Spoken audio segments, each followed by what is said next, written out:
My lords, welcome to 2026. Happy New Year. I'm recording this on the morning of the 1st. I hope everyone had a wonderful close of 2025, and we're going to address some burning Stellaris lore questions. Thank you very much to everyone who engaged with this post and who asked a question. I will try and get through them all, but we'll see how long it takes us. We had 1.4 thousand votes and 63 comments, hopefully most of which are questions, and I must admit I haven't actually looked at these questions yet. With that said, let's get into it. So we have I'm doing this by I've sorted the questions by top comments, so we're going to show featured comments. What that means normally is the most liked comment or the comment with the most engagement, and then the most disliked comment in theory will get pushed all the way to the bottom. Ulysses 334 asks, which of all the divine entities in Stellaris is actually the strongest? The Shroud Patrons, the Toxic God, the Worm, and Ascended Galactic Nemesis, or any of the others I probably forgot? Well, that is a very interesting question. First is the assumption that an Ascended Galactic Nemesis becomes a god. I'm not sure that it does. I'm generally of the opinion that the Nemesis character, if you like, is an unreliable narrator, and that what almost certainly happens when one ascends to the Shroud is they kill themselves and everybody else in the galaxy. And potentially they ruin the Shroud at the same time. So I would suggest not Galactic Nemesis, although perhaps it is certainly a claim to power in that it tears the Shroud apart. I believe that there's a line of text in there saying something along the lines of, even the Shroud Gods can't stop us now, or something like that. So clearly it does have power. In terms of the divine entities, the Shroud Patrons, I believe, are quite equally balanced, perhaps with the exception that the Greater Patrons, the End of the Cycle, and the Whisperers are clearly a step above. Whisperers is certainly more powerful. Well, in fact, both the Greater Patrons are more powerful because they can subsume the rest of the Shroud, if you like. Whispers is a bit more specific because it takes the place of a single Shroud entity, whereas the End of the Cycle it's not clear whether it deletes them all. I don't think that necessarily happens, but it certainly has the power to sway a civilization away from another patron towards itself, and in fact block out the other patrons from discussing or being able to contact said empire. So clearly the Greater Patrons are stronger than the four major ones. The Toxic God is very interesting indeed, because we know from the Knights of the Toxic God event chain and Cosmogenesis that there is some hostilities between the End of the Cycle and the Toxic God. We know that the Toxic God is capable of slaying, with the help of the Cosmogenesis Empire, the End of the Cycle. So one would therefore assume that the Toxic God is more powerful than the Greater Patrons, at least with the help of the Cosmogenesis Empire. The Worm is an anomaly. Everyone loves the Worm. You should love the Worm. And gravity is, of course, desire. I think the Worm's intentions are not quite clear. We're not told, if you like, that it's a Shroud entity. I don't think it is necessarily a Shroud entity. I think it probably comes from a similar place to the Dimensional Horror. It just perhaps has a different approach to it. Whether or not the Worm and the Dimensional Horror are linked to the Shroud, perhaps they're manifestations of the Shroud Gods in another dimension, which is why they look and act like they do. You could maybe assume that the Dimensional Horror is linked to the Eater of Worlds because it's just straight up violence, whereas the Worm is more manipulative. It's more Whispers, perhaps, or the Composer. It pulls strings and it tries to manipulate. So an interesting question. I don't think it's entirely clear, but certainly there are power levels within that. The Toxic God is certainly one of the strongest, if not the strongest entity that we're aware of. What we really need is a sequel to the Cosmogenesis ending to find out what happened to the empire that became the Horizon Sword, or the Horizon Lance, I believe it's called. So yeah, great question. Thank you, Ulysses. Now we move on to Kmart929292. Archaeology sites deep dive, please and thank you. It's not really a question, Kmart, but I appreciate the enthusiasm. An archaeology dig site deep dive would be really cool. I mean, I've addressed most of the dig sites in individual stories now, and we've gone through them. but I'd certainly take the point. I haven't necessarily teased out some of the finer details. I could certainly think about doing that. I can add that to the list. Oh, Penelope agrees. Jude asks, does the worm still love us? I think the worm does still love you. Whether or not that's an abusive relationship, well, it's a new year, so maybe let's assume that the worm does love us and there's no abuse in there whatsoever. Okay, Blue Aghoe? Blue. With Biogenesis, we got another Fallen Empire with a really interesting backstory added to the game. Completely agree. Do you think we might see more added, militarist, authoritarian, etc.? And if so, how do you feel their lore might connect the other Fallen Empires and crises such as Cetana? So, yes, I think that the inclusion of a hive mind Fallen Empire was a long time coming. I couldn't contain my excitement when I was reading the events for the first time, and I realized that they were tying together Cetana and some of the other events, the Fall of Shalash, for example. I thought, this is exactly what I want. I certainly enjoy the sandbox element of Stellaris, but I really enjoy the interconnected backstory. Even if it's quite loose, I really like that. I like the fact that the events chain link together. But the question in hand, do you think we might see more Fallen Empires added? I actually am not sure whether we'll see more Fallen Empires added. I'm not sure where, for example, a militarist ethic, I'm not sure how that would fit in with the current ethos of how the Fallen Empires work. I think the xenophobic isolationists are inherently, they're all inherently militaristic, but I would suggest that the xenophobic isolationists are, or perhaps share some of the militaristic ethic. I think it might be difficult to display a militaristic ethic in a Fallen Empire. Similarly, perhaps with egalitarian and authoritarian, that might be difficult to tease out. It could work, but those ethics perhaps lead themselves to being supplementary to other ethics. I'm not sure. We sort of have the pacifistic Fallen Empire in the Abinante. They are perhaps the closest to a pacifistic Fallen Empire that we'd ever receive. But no, I'm not sure that we will ever get new Fallen Empires. I hope with all my Shroud powers that they will expand upon the Fallen Empires one day.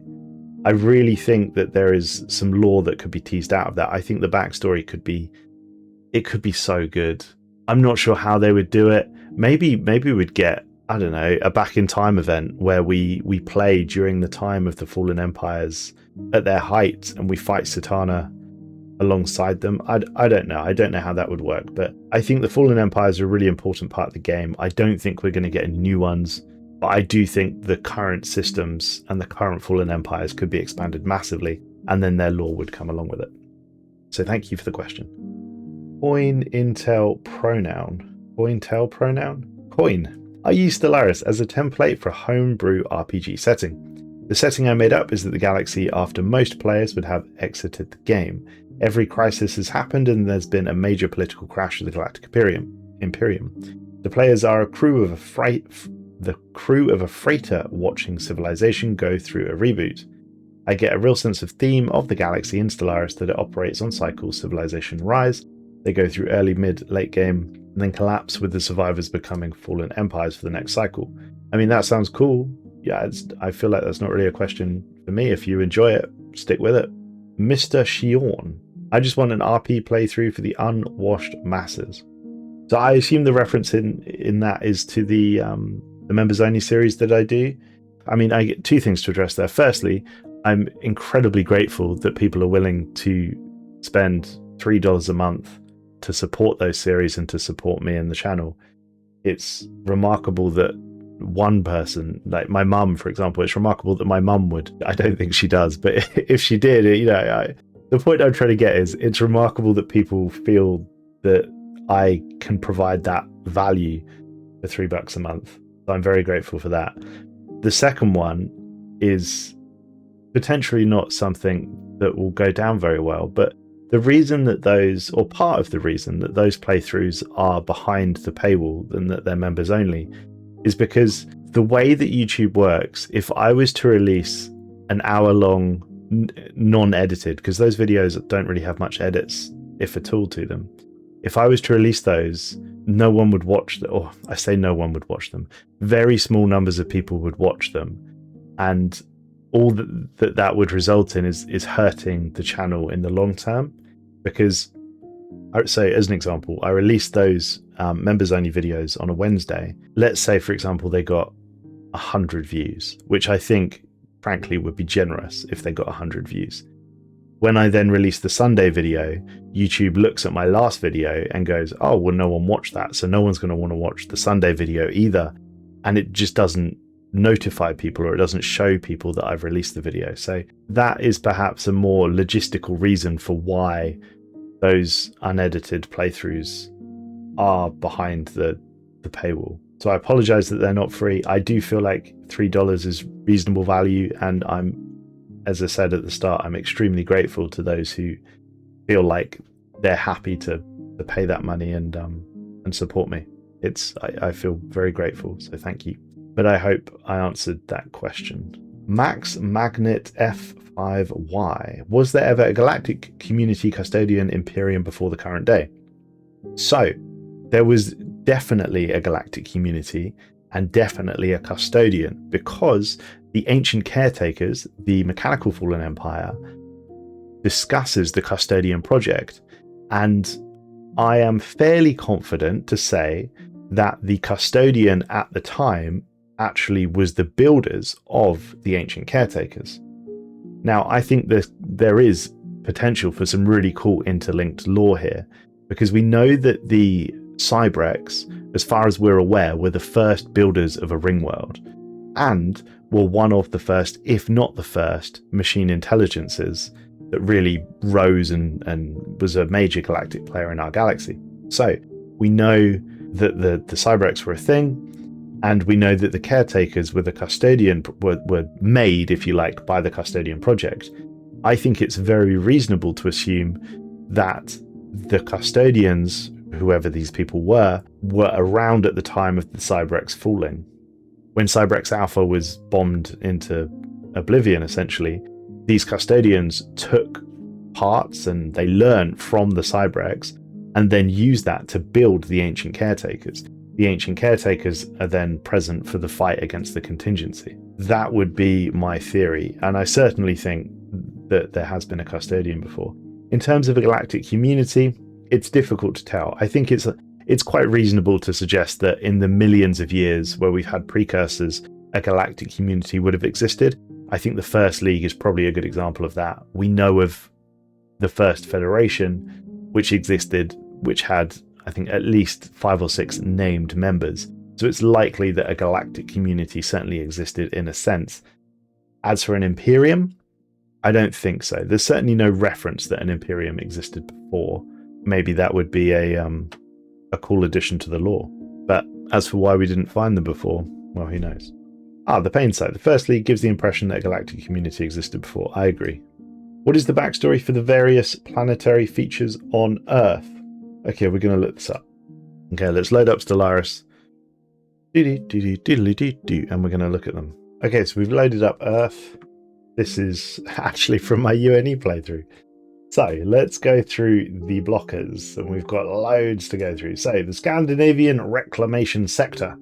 Reclamation efforts in the late 22nd century eliminated all but the most stubborn pockets of radiation, and mutation levels are now at an all-time low since the containment breach. Very interesting. I think that perhaps suggests that we suffered some sort of nuclear war in the mid-22nd century, perhaps, and then, or maybe even the mid-21st century, who knows? And then they had to figure all this out. Mutation levels are at an all-time low since the containment breach is interesting. Suggests that we suffered some sort of mutation, zombie attack maybe, or something like that. Okay, moving on. Pacific algae tracks. Invisible until you plunge beneath the waves, the algae tracks seem to spread. Okay, that's nothing particularly crazy. Saharan irrigation project. Few today remember the vicious ridicule that Operation Green Sahara faced when it was first proposed by Professor Izquierdo? I hope I'm pronouncing that correctly. So it looks like at some point we decided to water the Sahara Desert. That must have had pretty profound effects for the climate of the planet, right? Doesn't the Sahara... I think the Sahara reflects a good amount of light back into space, thus cooling down the planet. Is that right? I'm trying to remember school years. We got the Mesopotamian urban corridor, the megalopolis. Is that how you say that? The megalopolis that stretches along most of the Fertile Crescent is in itself a monument to this ancient birthplace of civilization. That's cool. We've got Delhi Sprawl. The Lakshmi Commerce Tower was the tallest building on Earth for the better part of the 22nd century, and its unique shape remains an iconic feature of the Delhi skyline. We've got Boswash and the Boswash riots that traumatized an entire generation and led to sweeping legal reforms, never forget. We've got the Pearl River, which is the first region on Earth to be officially designated a megacity. Several other developing urban regions would eventually adopt their own versions of the Golden Delta's successful anti-pollution policies. That's cool. We've got the Manchurian Security Zone. Unexploded munitions are still occasionally found near the compound where Colonel Hetchu and the remnants of his brigade made their famous last stand. That's interesting. And that's possibly linked to the riots of 88 as well that we learn about in the Commonwealth of Man's Law.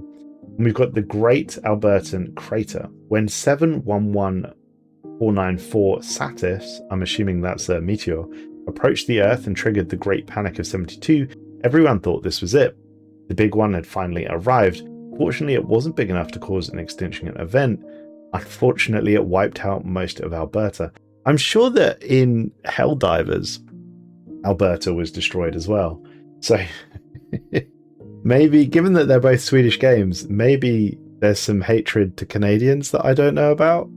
Is there some drama between Sweden and Canada? That feels a bit of an odd rivalry.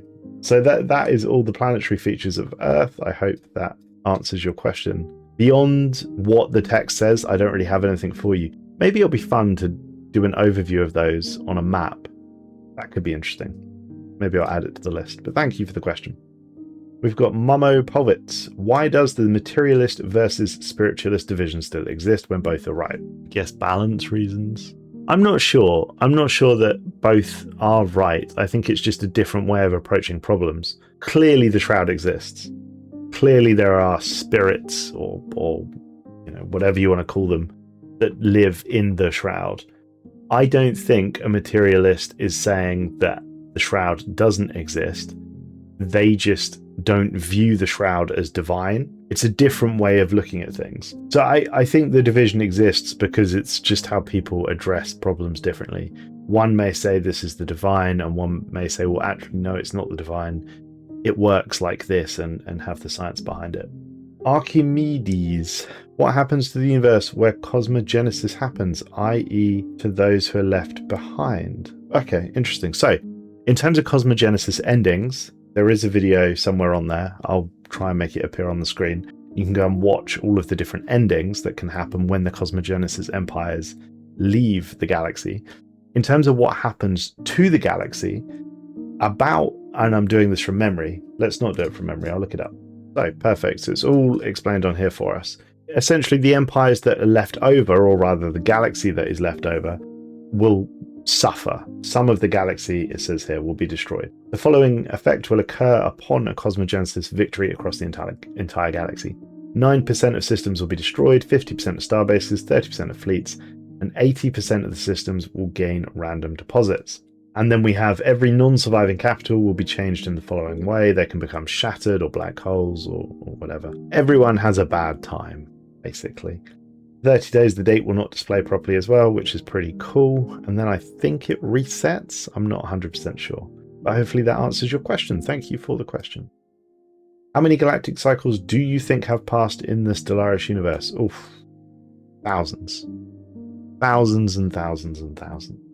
I mean, there's no clear way of knowing that. Maybe an astrophysicist could do some maths for us and try and work out from the age of the stars how long the stars would have been alive, perhaps. But that astrophysics is well beyond me. But certainly many, many thousands. It would be cool if we had an answer to that. Thank you, the pain at sight. Now we have Nethisan. What are the tactics to game the Galactic Council? I don't really have any tactics. building a big fleet and putting your political resolutions on supremacy tends to be a good way to get it in my eyes. Dravian01, what do you think a Hyperlane Crisis would look like, and why and how do Fallen Empires only have one ethic? What do I think a Hyperlane Crisis would look like? I think a Hyperlane Crisis could be really cool. If anyone has played against the Blockats in the Gigastructures mod, they are capable of deleting hyperlanes as they progress through the galaxy, making the galaxy ever smaller, more difficult to navigate, and they close in on you as well. I think a Hyperlane Crisis could be so interesting depending on how they would implement it. You could have really basic things like hyperlanes just get deleted, and therefore you can only move around with jump drives, which would be a massive circling back to how the game used to be. You could also switch things up and add more hyperlanes. So as someone who plays on just the default hyperlane setting, you could set that to max and have every star connect to every neighboring star, and then choke points become largely useless. That could be really interesting as well. Or you could do something a little bit more simple and just have hyperlanes switch. So every hyperlane could be deleted and then connect to another star to create sort of a new galaxy map where systems are cut off from one another. I think a storm, a cosmic storm that deletes or changes hyperlanes would be really, really interesting mechanical change to the game. So when the storm flies over a system, all its hyperlanes get deleted, and then when it leaves, it reforms hyperlanes at random. You could have planets or systems that didn't used to be in your territory because of how the hyperlanes were structured now suddenly appear in your territory, or vice versa. I think that could be a really interesting gameplay mechanic to explore. In terms of making it a crisis, I think you could tie in any sort of dimensional devouring being that eats hyperlanes or deletes hyperlanes. And I also think that would be a really, really good opportunity to explain who built the hyperlanes, because as far as we can work out, they're built. Someone built them. So that would be a really interesting thing to explore. Why and how do the Fallen Empires only have a single ethic? I think that's just more of a gameplay balance thing than anything else, but it also means it's just a really simple way of saying, look, the Xenophilic Empire is xenophilic and they love aliens. That is their sort of primary thing. The xenophobic isolationists are just so driven by their xenophobia that there is no other space for another ethic. I think it's sort of like a tier 3 rather than a tier 2 ethic, if you like. Everyone has such hard names to pronounce. I need some Steves and some Rachels. Jor bin Lok Risson. 6528. What's your favorite playstyle? Do you have any speculation for what may come next? My favorite playstyle, I've been a big fan. My two favorite origins are Remnants, particularly when you play Remnants as a Purifier or an Exterminator or a Devouring Swarm. I really like the idea or the roleplay that once upon a time I was a space spanning. Once upon a time I was a galactic spanning Devouring Swarm, and I got beaten back and destroyed, but we survived. You know, a couple of bugs survived on this Remnants world that, you know, whatever. And then we come back to life and we retake over the galaxy and eat everybody. I think that's a really cool playstyle. I also really like clones, particularly Death Cult clones. I think that's a favorite roleplay of mine, where you play these sort of hyper-militaristic, spiritualistic Death Cult clone, where you sort of, they know that they're only going to live for 30 years, and death in service of the Empire is sort of a top tier goal, if you like, or being chosen as a sacrifice as well. I think that's a cool playstyle to explore, and something that I've enjoyed doing over the years.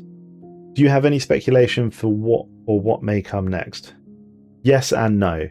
I've been told from the Stellaris Discord that, and Reddit as well actually, that someone decoded the secret message in the development diary, and Eladrin commented on it specifically. I'll post Eladrin's comment on screen now, but I've been told that nomads may be on the cards. Now, what nomad playstyle looks like, I have no idea. I mean, an empire without borders or territories or planets, So I guess you'd play a bit like the Marauders or the Caravanneers, but I don't know how that's gonna work, and I don't know what mechanical change, if any, would come along with that. In terms of stuff that I want, I think that's something I can answer. I would love to see more Fallen Empire content. I think the Fallen Empires are one of the best but least touched parts of the game. I'd like to see some war reworks as well. I think some of the ways that war is conducted within the game is really frustrating. Things like not being able to leave a federation because you're at war, or not being able to switch war targets during a war. There's so many things that war is clanky and frustrating. So I think war would be a massive thing for me, and Fallen Empire certainly. Okay, Bobby Flynn 6352. Why can Empires only support one Juggernaut and one Colossus, even late game post-Crisis galactic spanning Empires? I agree. I suspect the answer is game balance, but I agree, Bobby. I think maybe there's a repeatable that allows us to unlock more Juggernauts and more Colossi. That would be cool. I mean, the Fallen Empires can have more than one Colossus, so why can't we? Especially when we eclipse them in power. I suspect the reason is balance, but yeah, I think that is something that could be addressed. Edit. Better. What about extra galactic expansion? How does that fit into vanilla Stellaris lore? The Pythorian Scourge can travel between galaxies, presumably the Hunters can as well, so why can't we? It's a good question. So the Hunters, we assume, can. The Pythorian Scourge definitely can. Even the Tianki can. We know that the Tianki actually came from outside of our galaxy as well. So, interesting. In terms of us traveling to other galaxies, the only thing I can think of in Stellaris lore that can do that we control, is the Behemoth. Because then if you've met the Pythorian Scourge, you can get that special Hunters-esque ending. I covered that in one of the Behemoth videos, which have come out around Biogenesis. I'll put a link on the screen if I can find it. In terms of why we can't, I suspect it's more of a gameplay balance thing than anything else. An ending similar to Cosmogenesis, where we move to another galaxy and then have to repopulate a galaxy, could be really exciting. Actually, I'm thinking on the fly a little bit here. Imagine a Defender of the Galaxy crisis path for a second, because we know that the developers have talked about that before. And then imagine the end result is we have unified the galaxy under sort of one banner, or however you want to do it. But the idea is it's benevolent and everyone's happy. Then the next step is, okay, well, we now want to explore another galaxy. So you take your colony ship and you go and explore another galaxy, and you arrive, and you do have some of the technology that you learned from the previous galaxy. But clearly you only have, say, one planet or one ship, so you have to start over in this new galaxy. That could be a really exciting avenue of gameplay to explore, because you sort of enter that new galaxy as a Fallen Empire, but without any of the planets and starbases and stuff. You just have the technology. So I guess the idea being you would build up and grow. And perhaps this new galaxy could be filled out with more advanced alien civilizations. So you're not just entering a fresh galaxy with, just they don't have any tech. Maybe they are advanced and you have to figure out what you're going to do. That could be really cool, a cool thing to explore. CVWP2157. I would love to see a lore story about all the in-game starting empires. I don't really have a story for you on that one, I'm afraid, but I have covered all of the preset empire lore that we know of, so essentially all the biographies of the various species. Will you ever make a video about the creation of the Galactic Imperium? It's my favourite thing to do, and I've been hoping you'd make one for a long time now. I am Stempy. Maybe. The creation of the Galactic Imperium has been on my list for an awfully long time to do. The reason I've not done it, is because there's just not a huge amount of content for me to cover. But maybe I'll make a note to go back and check and see if they've added anything over the years, to see if I can get enough out to make a video on it. Sometimes when I don't cover events, it's because let's say there's a page of text from the developers or from the game that I have to work with. Generally speaking, I need 4 to 5 pages to make a video in terms of a script. And while I'm happy to fluff things up and flesh things out, I try not to just make stuff up. I try not to do too much of that, because then it sort of becomes more fan fiction and less lore, and it creates a difficult environment. So yeah, ideally I don't want to be writing 4 pages of stuff. I'd much rather have them have produced 4 pages of stuff, and then I can just add a page and, you know, flesh things out where I need to. Monarch Rigel. Yes, what kind of cross references to galactic history can we get from specimens, relics, anomalies, dig sites, and astral rifts? Are there any surprise connections involving some or all of these mechanics? I think the most interconnected event is the War in Heaven, because you have so many different sources pointing to that sort of one singular event. So when I say the War in Heaven, I guess I also mean the rise and fall of Cetana, because we have all of the fallen empires. We have Shalash linked to the fallen empires. We sort of have the contingency as well, because they're linked to the caretakers. We have things like Zarquelan, which covers several dig sites and all that sort of stuff as well. So I would say that is the most interlinked thing. There are other things like Admiral Sharpbeak, Scran Sharpbeak, the legendary paragon. So his home was destroyed almost certainly by a crisis. We assume the Unbidden, but we're not 100% sure. There are connections to other crises, like the Yut, for example.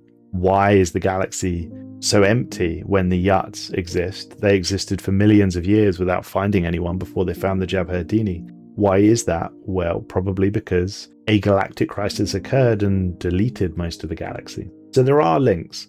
I think that the War in Heaven and Cetana are certainly the most linked stuff. There's no big hitters I can think of off the top of my head. You'll often get references to things like the Toxic God in events or clones or whatever it might be, but I hope I answered that question. I mean, that could be a really interesting topic of a video in itself. Valasarius. Since there has been a new Fallen Empire and new lore since the last time, is there something new on the War in Heaven or the Stellaris Timeline in general? Wow, what a question. So the Stellaris Timeline, I'll address the Stellaris Timeline first. So I am actually working on a Stellaris Timeline behind the scenes at the moment. It's just not ready yet, and I'm not quite sure how I want to produce it, if you like. But yeah, the Stellaris Timeline that I intend to produce it won't just contain events like the precursors. It's going to have lots of different things. So as a example, the rise of the Omni Empire, or when we believe the Void Clouds were created, those kind of things.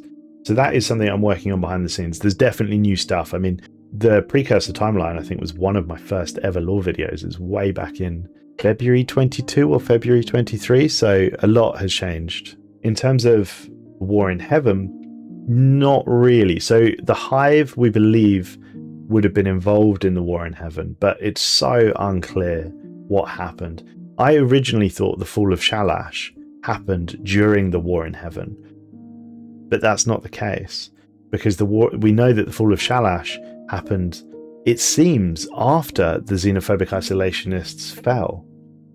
I forget the date off the top of my head, but it was only thousands of years. And the War in Heaven, we think, happened 100,000 years ago, alongside the rise of Cetana. Like with lots of things Stellaris themed, it's convoluted, sadly.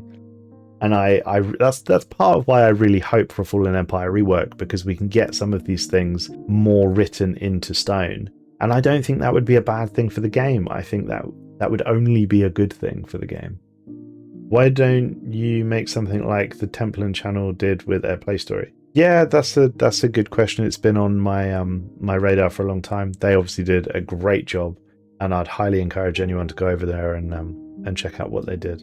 Charles, what are hyperlanes and how do they work? I don't know, I'm afraid, and no one does.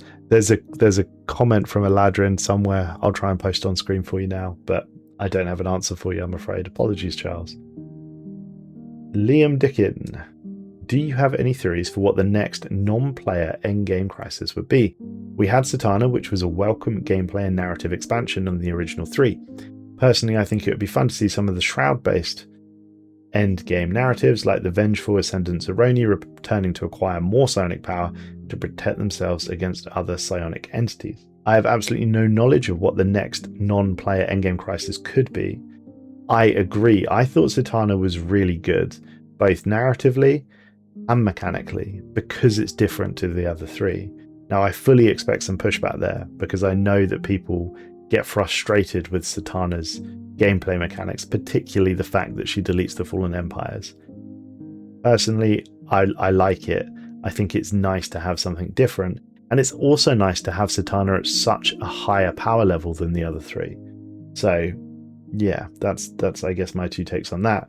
Whether or not they bring out a fifth Endgame Crisis and have it on the Cetana side, where we get loads of really cool lore and we get loads of really cool events, or whether they have it on the Unbidden side, which is just they spawn and they go and kill everything, I'm not sure.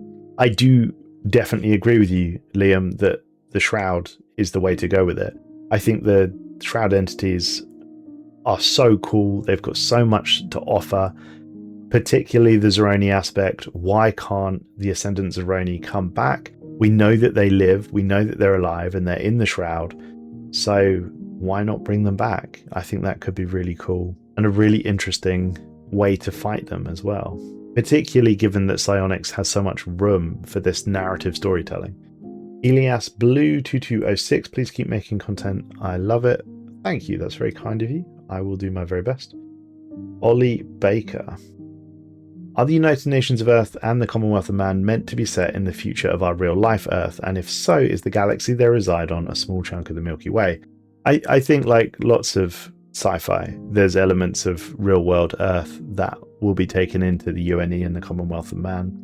And so is the story. I guess the answer is yes, but in reality, you'd have to ask whoever it was that designed them. If so, is the galaxy they reside on a small chunk of the Milky Way? Again, I would suggest yes, but it's not entirely clear. I mean, we do have known star systems like Alpha Centauri, etc., near Sol, so I guess the answer to that is yes. Sail Builder 2. Just how advanced an empire would have to be to create a ship like the autonomous Dreadnought? Obviously, it contains dark matter tech, but to have survived for thousands of years suggests incredible self-repair and maintenance systems as well. Now, I seem to remember that the Dreadnought was built by the First League, but am I misremembering that? I'm not sure. If I'm not misremembering it, then Future King will have some text appearing on screen that reflects I'm right about it. If I'm wrong about it, then Future King in the edit is going to say you're wrong in big red text. I don't think there's anything to stop us building autonomous Dreadnought ships, really. I mean, we have the technology for it. We have nanite self-repair technology. So I don't think there's any reason why we can't build it. In fact, actually, I think if you capture it and you do the parade and all that, you should be able to learn how to make them. That would be a really cool addition to the game. Why not? We've got the model. Let us build them. Make them like Paradox Titans, which are Fallen Empire Titans. I think that'd be wicked. Make it happen. Derp Dad Ouch. Derp Dad Ouch? 3654. Why is the universe so against me turning other intelligent Empire species into animals? I just want to devolve them, bro. It's just a prank. I guess FR means for real. That's how I know I'm cool. I can converse with the kids. I just want to devolve them, bro. I mean, yeah. You do you. You do you. How can they be cross if they're devolved, right? Chibi Munkad. How powerful is the Stellaris Galaxy universe? I get that with repeatable tech, it's infinitely powerful, but in general, ignoring that, just how strong it is. I've always told my friends that I genuinely believe Stellaris is far more powerful than the gameplay would let on. Even in the simplest terms, how does it stack up to things like Halo, Star Wars, Star Trek, 40k, etc.? I think if you take what you can do in Stellaris and apply it to other sci-fi franchises, Stellaris is levels above. I mean, think about the sort of things that we can do versus they can do in the other universes. A Dyson Sphere, for example. I don't think I've seen a Dyson Sphere in any, certainly built by humanity, in any of the other franchises. I believe there was an episode of Star Trek where they found a Dyson Sphere, but it wasn't built by the Federation. In terms of tech, 40k really isn't that far in the future. I mean, they're using kinetic weaponry. I just don't think there's absolutely any comparison that Stellaris is wildly ahead in terms of power. But of course, these things are so difficult to put a number on. But I would suggest that I would agree with you that Stellaris is far more powerful in real terms, mostly because of the megastructures, perhaps because some of the weapons. But it's so difficult with these things to calculate yields, because at the end of the day it's a game and the numbers have to be balanced. Does the Aquatics and Infernals have some special relational interaction with each other? Not as far as I'm aware, but I'm very happy to be told that I'm wrong on that one. I certainly haven't come across anything. What happens when the galaxy runs out of Zro? Oh, I don't know. The psychics are going to be very unhappy. On Zro, now that you've raised it, I'll read the replies in a second. Grand Aranar. Do regular psionics also turn into Zro? Or have the ability to turn into Zro? Or was it just the Zeroni? I would suggest it was just the Zeroni. But that means there's an awful lot of Zro still flittering around 100 million years later, right? That's food for thought. Let's read the replies to this. Rise is very concerned that this could happen. So Zero is made from the corpses of Zeroni. It's basically space mummy dust. I would think that's a limited resource. I would agree with you on the face of things. No more replies. Always concerning when you click this button. I don't know what's coming. Judging from the psionic ascension path and how much free Zero the Shroud gives via attuning, there may be an infinite amount or a finite amount that's somehow getting recycled. Yeah, I think that's potentially more likely. There's also the Shroud ending in which the animator asks for 27,000 Zero, which is the equivalent to one Zeroni High Priest. So there is an absurd amount of stuff. Is there any more replies? Oh, sobriety. I think this is a really cool question. What does happen when the galaxy runs out of Zero? I, on the face of it, would agree it is a finite resource and that it just comes from the Zeroni. But I have an inkling, a real inkling that other species might be able to turn into Zero. Maybe I'm completely off the mark about that. I don't know. What would happen to the galaxy if Zero stopped being available? Psionic tech would no longer function because you wouldn't have the Zero to upkeep it. You would still be able to delve into the Shroud because that doesn't require Zero to do so. You would still be able to commune with the psionic beings. So I think at a functional level, you would just lose the ability to operate psionic technologies. Would you lose the ability to operate Shroud Seals? Do Shroud Seals require Zero? Interesting. I'm not sure. Good question, thank you. Modded Matt, worm. I want to know what the Red Witches saw. I'm going to need some more context for that. The Simple Man. The Red Witches. Do you mean the Shroud Witches? What did they see? I'm not sure. I'm sorry. I don't have the context for your question, Simple Man. Stormzilla 37. What is your headcanon for the time an average Stellaris game takes? Do you go off the in-game clock? Personally, I just add a 0 to how many years it's been. I think that's a cool question. I've not really thought about that before. I guess I just go off the in-game clock. The only thing that bothers me about the in-game clock would be how long the space battle takes, because I don't think a space battle would take months and weeks. But maybe that's just me. I'm not sure. What's the difference between a volcano world and a molten world? I don't know. I'm sure there is a difference, but I wouldn't be able to tell you what it is. I mean, almost certainly the planets will have different descriptions. I'll put them up on screen for you. There's almost certainly non-law reasons for why volcano and molten worlds exist, and it's more DLC reasons. Banana, Dylan, thank you for that. Jake Dotson, 5036. Justice for those guys who accidentally very gently landed their moon on the planetary capital. Yeah, that would be the moon bump Digsite, where one species was quite cross with another species, so decided to fire a moon at them. Absolutely hilarious indeed. Studs McDuff. I'm not sure if this qualifies as a law question, but what if, in the future, the advisor's warning that he gives you through the astral rift of the same name comes out as true, that hunters become the next intergalactic threat we face? Do you think it would be possible for an exiled Cetana to bring herself out of her imposed exile to defend the galaxy? Ooh. Assuming, of course, her event fires before that one and the player empire chooses to free her.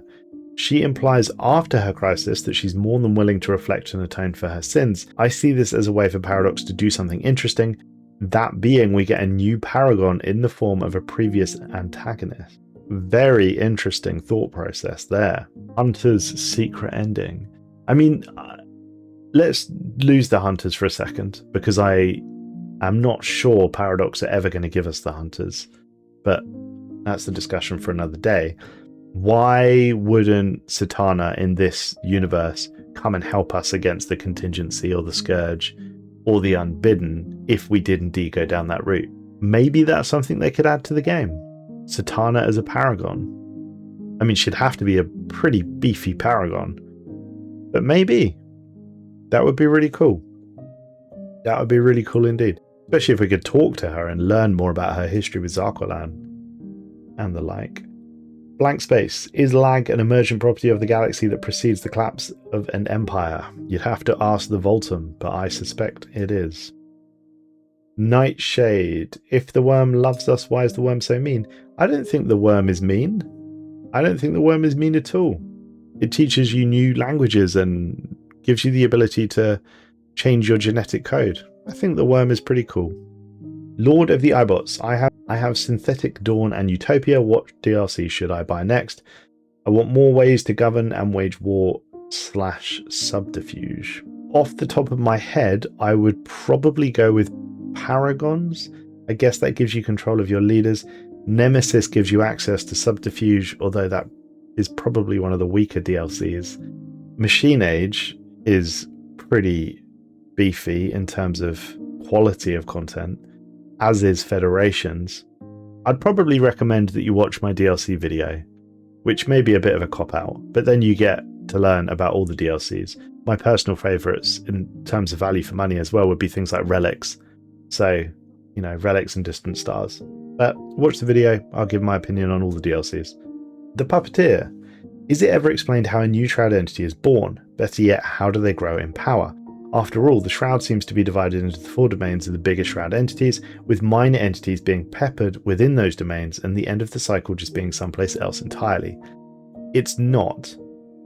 It does seem to be clear that they do grow in power with worship, if you like. That has definitely been reflected in the game text. The entities can grow stronger if they have, I guess worship is the correct word, if they have worship in the physical realm. So that's true, that's in the game.